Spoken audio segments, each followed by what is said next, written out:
Welcome to the Tech Egg. Don't get scrambled. Enjoy the video. In this video, I will explain how to drive a Mitsubishi Lancer manual. First, familiarize yourself with the three pedals: the clutch on the left, the brake in the middle, and the accelerator on the right. The gear shifter allows you to select different gears.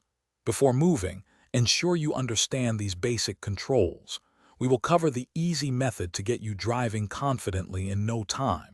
It takes a little practice, but you will master it. To start, press the clutch pedal all the way down with your left foot and move the shifter into first gear. Slowly lift your left foot off the clutch while simultaneously pressing the accelerator gently with your right foot. You will feel the car begin to move. Once you reach about 15 miles per hour, press the clutch again and shift into second gear, then release the clutch smoothly. When you need to slow down, you will downshift. For example, if you are in third gear and approaching a turn, press the clutch, shift to second, and then release the clutch. This helps with engine braking. To stop completely, press the clutch all the way down and then apply the brake pedal firmly.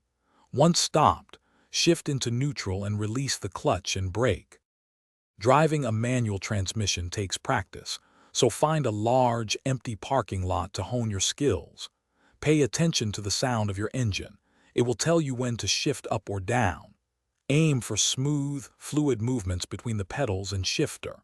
Anticipating traffic conditions will help you maintain momentum and avoid abrupt stops. With consistent practice, you will become a very confident manual driver. Thanks for watching. Consider subscribing if I helped unscramble your problems.